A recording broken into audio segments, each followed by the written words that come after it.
Hello viewers, আজকে আপনাদেরকে জানাবো চ্যাম্পিয়ন্স ট্রফি 2025 সালের বর্তমান আপডেট সম্পর্কে বিস্তারিত তথ্য। কিছুতেই চ্যাম্পিয়ন্স ট্রফি নিয়ে জট কাটছে না। সূত্রের খবর অনুযায়ী আইসিসিকে ফের নতুন করে শর্ত দিয়েছে টুর্নামেন্টের আয়োজক দেশ পাকিস্তান।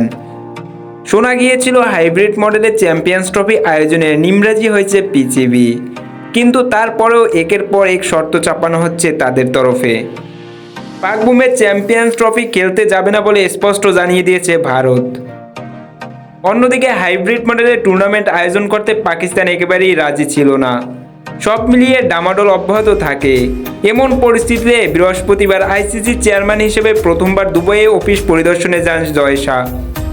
সেখানে পাকিস্তান এবং অন্যান্য বোর্ড সদস্যের সঙ্গে তিনি বৈঠক করেন। তারপরেই জানা যায় সব পক্ষের সম্মতিতে সিদ্ধান্ত হয়েছে যে 2025 সালে চ্যাম্পিয়ন্স ট্রফি খেলা হবে পাকিস্তান এবং সংযুক্ত আরব আমিরাতে। ভারত দুবাইয়ে ম্যাচ খেলবে। হাইব্রিড মডেলে সব পক্ষ রাজি হওয়ার পর থেকেই একের পর এক শর্ত চাপানো হচ্ছে পাক বোর্ডের তরফ থেকে।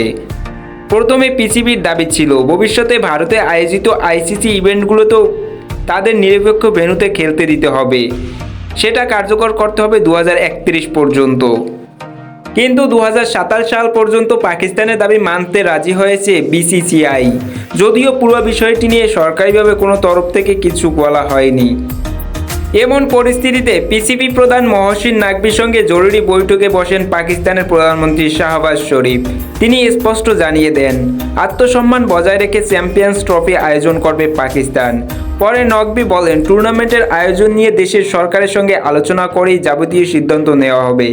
তারপরেই সূত্র মারফত শোনা যাচ্ছে হাইব্রিড মডেলের জন্য নতুন শর্ত চাপাচ্ছে পাক বোর্ড। তাদের দাবি আইসিসিকে লিখিত প্রতিশ্রুতি দিতে হবে যেন ভবিষ্যতে ভারতের মাটিতে আয়োজিত টুর্নামেন্টগুলোতে নিরপেক্ষ ভেন্যুতে খেলার অনুমতি পায় পাকিস্তান। প্রতিদিনের সকল প্রকার খেলাধুলার আপডেট পেতে অবশ্যই চ্যানেলটিকে সাবস্ক্রাইব করে পাশে থাকা বেল আইকনটি বাজিয়ে রাখুন, যাতে খুব সহজেই খেলার আপডেট পেতে পারেন।